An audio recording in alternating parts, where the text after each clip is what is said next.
pour aller à Dubaï tout claqué. Comme tu dis si bien Peter, là il est en train de négocier son salaire avec Gary Gensler, là tu le vois, hein, il est en train d'imprimer, ça ne s'arrête pas. Je ne sais pas combien il a demandé. Ouais. David, tu as payé ton resto, bientôt. Bon, Ouais, allez. ouais, on n'est pas en train de faire les émissions à deux pour que toi tu te la coules tout ça. On va commencer cette émission tout de suite, on a des news majeures. Binance qui apparemment des rumeurs sur des retraits qui ne sont plus possibles sur la plateforme. Je laisse la surprise. Je me laisse la surprise. Ça a commencé à m'apeurer, j'ai regardé mes lignes sur Binance, je me suis dit, non ça va, tout est sur ma ledger. Tout va bien. On continue avec Interpol qui va intervenir dans le domaine de la crypto-monnaie. Et apparemment, elle a développé une équipe de choc. On terminera avec les MNBC. Non, on va même pas terminer avec les MNBC. On va commencer avec les MNBC. On va continuer dans la lignée d'hier. MNBC au Royaume-Uni qui pourrait limiter les capacités d'épargne en livres numériques. Alors, on a parlé des MNBC hier, Peter, je sais pas si t'as souvenir. Et là, ouais, ça va. C'était pas le même pays, hein. Tu t'en souviens? On a parlé des MNBC pour la Chine, là on commence à parler de MNBC pour le Royaume-Uni. J'ai l'impression que mes craintes, ce dont on avait parlé hier, est en train de s'avérer vrai. Ça soulève les vraies questions, et c'est vrai qu'on s'interrogeait hier suite au airdrop de MNBC en Chine. Il y a un rapport d'études de la Banque d'Angleterre et de HM Treasury qui explique donc l'utilisation et la détention des MNBC au Royaume-Uni. Ça soulève, comme tu le disais en introduction, des grandes questions sur la propriété de son argent. Pour moi, c'est le point principal. La MNBC, même si, on le sait, de toute façon, la monnaie papier, même si elle t'appartient, en soi, le gouvernement demain peut décider qu'un tel billet va disparaître et tu ne pourras plus l'utiliser. Le Bitcoin, il a pour but de pallier à ça. Il a pour but de vraiment te donner à toi la propriété de, entre guillemets, ton argent. Je mets des guillemets sur argent parce qu'il y a des gens qui ne le considèrent pas, le Bitcoin, comme de l'argent réel. En gros, on apprend là dans ce rapport que ils vont empêcher de stocker les MNBC parce qu'ils ont peur qu'il y ait une fuite des capitaux des banques traditionnelles sur cet asset-là, si tu veux. Ouais. Donc c'est assez marrant parce qu'on pourrait transposer ça à la crypto quand les banques crachaient dessus parce qu'effectivement, ils avaient peut-être peur que tout le monde transfère son argent des banques traditionnelles au crypto ou au Bitcoin, hein, c'est peut-être pour ça qu'il est temps de décrier. Mais là, ils se rendent bien compte qu'avec l'usage des MNBC, bah, effectivement, ça risque de créer 2-3 conflits en termes d'utilisation. Donc l'idée de ce rapport, c'est de voir effectivement comment ils vont le mettre en place et quels seront les bons et les mauvais côtés de la mise en place. On apprend qu'ils vont limiter à 10 000 pounds en MNBC pour que justement on ne fasse pas de l'ombre aux banques traditionnelles. Ouais, de toute façon c'était le gros problème des banques, hein, même qui en discutent encore aujourd'hui, qui sont en train de négocier justement avec les gouvernements. Elles ne veulent pas perdre le monopole, entre guillemets, de l'argent, et elles risquent de se retrouver dans la panade si les MNBC se démocratisent complètement en fait. Hein. La banque, si on abandonne le système traditionnel. C'est ça, la banque ne servira plus à rien. Mais c'est exactement le risque. Après, tu vois, le fait que cet article met quand même en avant les dérives que peuvent avoir les MNBC. Le fait qu'elle puisse empêcher déjà d'avoir trop de MNBC sur son compte, c'est déjà... C'est déjà un cas d'usage, dans le fait de restreindre l'utilisation de ton argent. C'est ça. Clairement, exactement. On le voit là. Donc là, c'est étayé, hein, on vient d'expliquer, mais il n'empêche que c'est une manière de brider finalement l'utilisation de ton argent. Tu lui expliquais tout à l'heure qu'avec le cash, ils peuvent retirer des billets, mais enfin, c'est compliqué de t'enlever l'argent que tu as coffré dans ta poche. Et c'est ça. Tout l'intérêt, c'est qu'il n'est pas coffré dans ta poche, il est numérique. Dois... Donc si même on doit lui donner une durée de vie, c'est-à-dire que voilà, cet argent-là, il doit être gaspillé parce que c'est un peu ce qui est dit dans l'article. Hein. On veut que l'argent circule, on veut qu'il soit utilisé, en tous les cas, dans la première phase de test.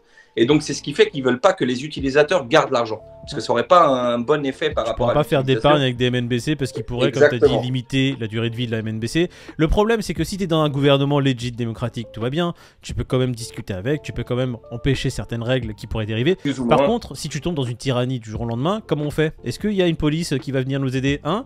Est-ce que là, Interpol va intervenir comme il veut intervenir dans les crypto-monnaies? Non, je ne pense pas. Apparemment, il va intervenir dans le métaverse, ça ce qui est... ils ont déjà fort à faire, figure-toi, on en avait parlé sur la chaîne de délits sexuels, de pédocriminels qui agissaient au sein de la métaverse et sur lequel tu te rappelles, hein, c'était assez dingue comme nouvelle. Il se pose en fait les bonnes questions. Moi, c'est ce que je retiendrai de l'article que j'ai lu, c'est que il y a des crimes dans le métaverse, on le sait, on en a déjà parlé. Par contre, la manière d'agir pour une police traditionnelle ou pour un service tel qu'Interpol, c'est particulier. C'est quelque chose de tout nouveau. C'est vraiment quelque chose de nouveau. J'extrapole, mais un meurtre dans le monde réel, c'est pas un meurtre dans la métaverse, qu'on soit d'accord. Évidemment, mais ça peut être traumatisant pour la personne quand même. Donc il y a une échelle à adapter, et c'est ce que explique Interpol, c'est que là, ils sont au fait, qui creusent effectivement tous les cas de figure afin d'être le plus à même de pouvoir intervenir dans la métaverse. Du coup, tu es en train de me dire que justement, ils sont en train de réfléchir, d'être intelligents sur comment mettre en place leurs moyens d'action, aussi de créer une législation petit à petit, main dans la main, avec les gouvernements, et la justice pour pouvoir avoir un vrai impact. S'ils ne s'adaptent pas rapidement, ça peut être un problème pour l'adoption aussi de la technologie, parce que si on ne s'y sent pas en sécurité, c'est toujours pareil, hein, ça risque de freiner l'utilisation. Donc, je trouve que dans l'idée, c'est très pertinent, et le pire, c'est que c'est indispensable, je dirais. Nécessaire, comme tu le dis. Voilà, c'est nécessaire, exactement. T'as le bon terme, t'es chatoyant aujourd'hui. On est tous les deux, je pense, sur un degré de vocabulaire. De chatoyance. Depuis qu'on n'a plus le droit d'insulter sur YouTube, de toute façon, j'ai l'impression qu'on est en train de chercher du vocabulaire. On utilise beaucoup plus chatoyant, du coup. Et bah là, on a un shérif numérique qui est en train de montrer son étoile de la loi. C'est très bien, Interpol, c'est quand même un agrégat de plusieurs nations qui se réunissent. Je trouve ça très bien. C'est de bon augure pour la suite, comme dirait David. Tu vois, une belle transparence de la part d'Interpol. J'aimerais en avoir un peu plus, tu vois, comme un peu sur Binance, et ne pas être retrouvé de façon impromptue à des événements. Commence pas, Moïd, commence pas, Moïd a été très... Commence pas, Binance a été très transparent, je trouve. Écoute, justement, j'ai pas été au courant de la news. Est-ce que tu peux me dire un peu ce qui se passe avec Binance et quelle est cette affaire qui tourne autour là? On a appris ce matin que les transferts d'USD avaient été gelés sur la plateforme et que ça correspondrait à 0,01 des utilisateurs journaliers de la plateforme. D'accord. Que FTX US ne serait pas concerné par... Tu fais un lien entre Binance US et FTX US. Que oui. t'arrive-t-il? C'est grave ça, c'est grave ça. Hein. Non, mais c'est vrai qu'en fait, en plus, je me faisais la réflexion, tu rigoles tout à l'heure, mais il y a quand même, pour toutes ces entités-là, FTX, Binance, qui sont un peu sur tous les pays, hein, très clairement, c'est particulier qu'à chaque fois qu'il arrive une galère, les US soient vraiment mis à part. Alors, on sait qu'il n'y a pas les mêmes législations, c'est pas, c'est pas, non, c'est pas vraiment réglementé pareil. Pas du tout même. Mais il n'empêche que j'ai l'impression, alors je sais pas si c'est vrai, hein, c'est peut-être une impression qui est fausse, mais j'ai l'impression que c'est mieux encadré aux États-Unis. Tu sais, à chaque fois qu'il y a une galère, j'ai l'impression que les États-Unis sont touchés après. C'est d'abord on sacrifie l'Europe et peut-être après on se. Alors c'est pas faux, c'est un peu mon vraiment esprit biaisé qui voit ça. Non, là par exemple, comme pour FTX, comme tu le disais, au début FTX les plus impactés c'était pas forcément FTX US, si je dis pas de bêtises. Hein. Oui, FTX US n'était pas impacté dès le début, c'est arrivé même une semaine après, il me semble. Et j'ai l'impression que là, pour Binance, oui, c'est ce qui semble être le cas. Enfin, ça semble être le cas. Binance... On apprend clairement que c'est les banques qui leur posent problème, hein, en gros. Hein. L'hiver crypto n'aurait pas été bénéfique pour tout le monde. Une des banques, donc, partenaire de Binance... aurait fait faux bon, on aurait carrément dit, écoute, je veux prendre mes distances. C'est apparemment pour les virements bancaires des clients qui souhaiteraient acheter ou vendre des crypto-monnaies pour moins de 100 000 $. C'est ça. Donc, j'ai envie de te dire, elle fait faux bon, mais dès qu'il y aura des fonds assez massifs, là, elle va pas faire faux bon. Elle va dire, je suis présent. Alors, on a bien vu pendant le bull run, hein, toutes les banques qui, il y a quelques années, crachaient un peu sur tout, là, étaient plutôt crypto-friendly. Là, on va pas se mentir, l'hiver crypto a fait du mal à tout l'écosystème. Des cas de figure comme Celsius ou FTX ou toutes les escroqueries qu'on a pu voir en ce moment, c'est pas là pour redonner confiance aux acteurs traditionnels. On le sait bien de toute manière, que ce soit en France, en Europe ou ailleurs, on le voit aux États-Unis, mais que les banques n'ont jamais été très enclins à financer les entreprises dans le domaine de la crypto. Il y a même que ce soit entreprises ou particuliers qui ont eu même carrément leur compte bloqué du jour au lendemain par ce pays. Donc on voit déjà que c'est étendu. Là, avec tout ce qui nous est arrivé ces derniers mois, cette dernière année, ça a un petit peu déchiré les liens qui étaient en train de se recréer, on va dire, pendant le bull run. Donc Binance, écoute, a des problématiques avec les banques traditionnelles. C'est que ponctuel, temporaire, voilà, ça reste quelque chose qui n'a rien à voir avec leur propre... Enfin, c'est pas une question d'avoir, c'est pas une question de problème technique, c'est pas une question de confiance. Maintenant, nous, on n'est pas concernés en Europe avec l'euro pour le moment. Pas du tout. On va terminer par juste une petite news qui nous tient à cœur. Je ne sais pas si vous êtes au courant, la communauté. Un désastre climatique. Hein. Il y a eu un terrible séisme qui a touché la Turquie et la Syrie hier.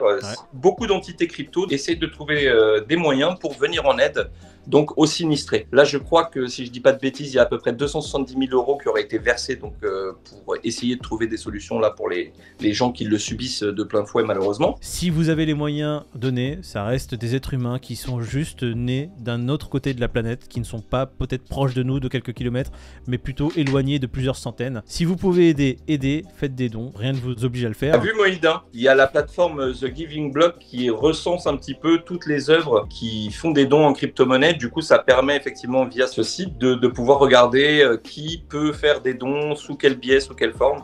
Et donc, ça vous permet, si le cœur vous en dit, d'aider en ce moment dans cette période qui est douloureuse pour nos amis turcs et syriens. Si vous avez les moyens et que vous le pouvez, faites-le. Voilà, ce sera toujours on est un petit aider son prochain. Mais si on peut montrer au reste du monde qu'on est très solidaire, bah écoute, moi ça me fait toujours plaisir. Là, je suis très content, tu vois, même si au bout c'est pas grand-chose, je suis très content que des gros acteurs se mobilisent pour des causes aussi qui nous concernent tous. Hein, tout à fait. Ça pourrait nous arriver à nous. On aimerait aimerait qu'on nous aide. Malheureusement. Est-ce que Bitcoin il a subi des choses aujourd'hui? Je vais regarder justement s'il n'y a pas eu quelque chose à ce niveau-là, parce que bah non, regarde, même le Bitcoin a monté. Donc la communauté, là, voilà, Bitcoin monte. Si vous avez acheté du Bitcoin pendant le bear market et des altcoins, normalement vous êtes blindé. Enfin, blindé, toute raison gardée.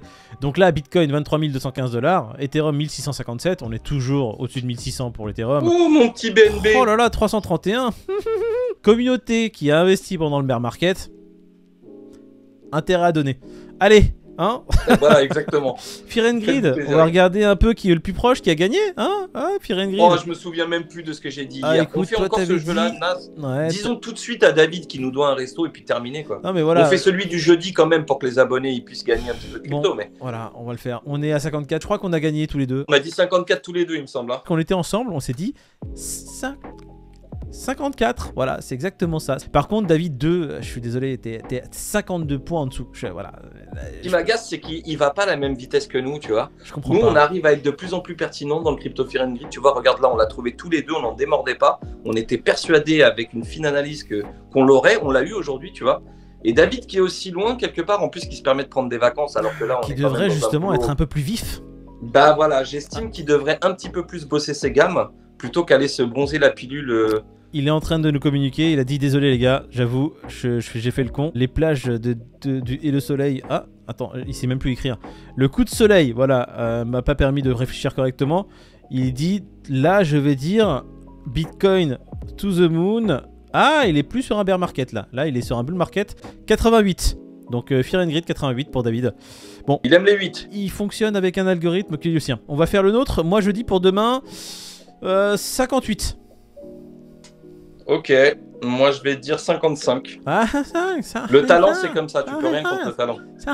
Moi je dis ça. Voilà, t'as compris hein? Ah bah j'ai compris aussi. Bah, franchement je crois que c'est un très bon chiffre Peter. Ton chiffre est excellent, on a le même. Allez, à demain. Allez, à demain.